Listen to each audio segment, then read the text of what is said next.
Strategy and strategic actions clearly articulate the how, the where, the who, and the why of the plan. It's our responsibility within the operations section to lead this effort in building strategy rather than just doing complicated tactics to suppress a fire or whatever it is that we're doing on an incident. So these action statements tie to our 204s and our incident objectives and our briefings with our resources and those implementing the work. And they also guide the risk conversations that we have with the rest of our team members and cooperators to focus the discussion around what's important on the incident. One of the things that we need to do in operations is confirm that the current strategy is aligned with the course of action or the decision document, whatever it might be, maybe the WFDS decision, and is designed to protect and preserve the critical values at risk that have been identified and delivered to us from the agency administrator and the incident command team. If not, we need to go back and confirm what it is that we're protecting so that we clearly understand what we're doing on the ground. It's critical that operations understands those needs so that we can articulate the strategy and develop a plan that is specifically designed around those important things that were there on the incident to do, so that the agency administrator, the cooperators, and the rest of the IMT understand, as well as the firefighters or the responders that are on the ground. I'm going to talk about how we develop strategies on an incident. The in-briefing, the WFDS, the critical values conversation, those all help to set the stage. They give you parameters and constraints that you're going to work within, and they also define what you're trying to protect and why. Next, we'll use three things to guide us through the process of developing strategies. You'll use your own personal experience and observation. You'll get input from responders on the ground. Those divisions, those hotshot superintendents, they'll help inform your strategy. But you'll also get great insights from local individuals with knowledge and experience in that area. Seek them out if you have to. Next, you'll look at the best available science. We have fire behavior modeling, we have weather and season ending analysis, and we also have tools to the risk management assistance dashboard that can be very helpful in developing strategies. Consider the arrival time of the fire, consider the actions needed to protect the values, the critical values at risk, and also think about resource availability and where you're at in the season. Don't focus on the cold sections of the fire or the no-brainer pieces. Focus on those dilemmas that are out in front of you. It can be helpful to divide the fire into bite-sized chunks where similar actions are being taken to protect the same critical values. We call these bite-sized chunks strategic actions, and we'll use these when we have strategic risk assessment conversations. We'll look at each strategic action individually. Most fires have 2 to 5 strategic actions per incident. You might take one action on the side of the fire with wilderness, but your actions on the other side of the fire next to a community might be completely different. In this scenario, that's 2 different strategic actions that we would analyze through the strategic risk assessment conversations. So now that we've decided what we need to protect, the critical values at risk, now comes time to do the work that needs to be done.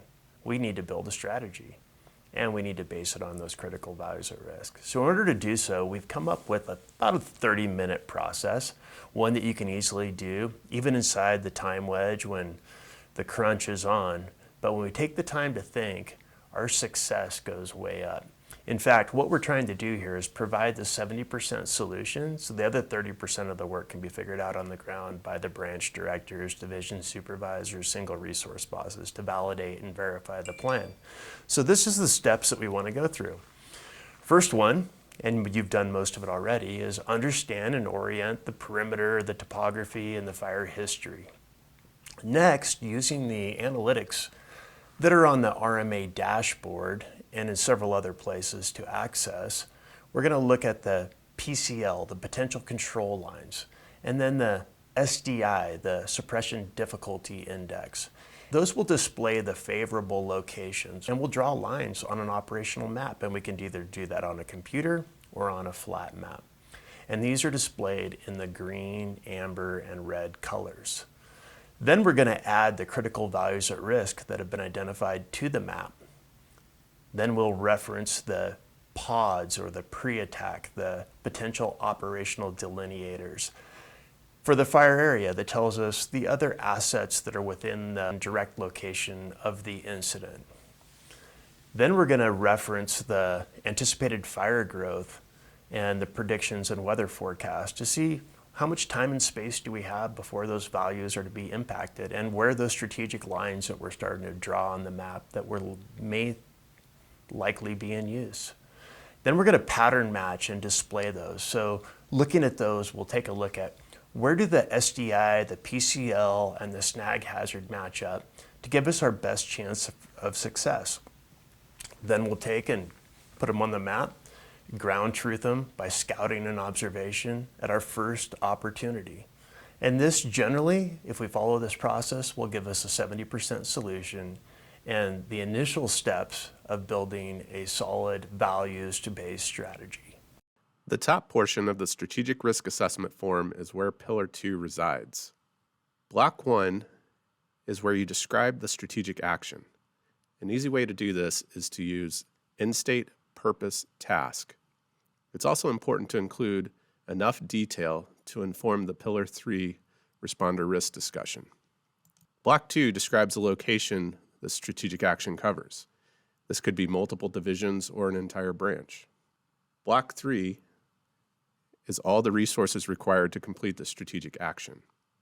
It also includes the total number of personnel you have and the total number of personnel you need. Block 4 is the total duration it will take to complete the strategic action.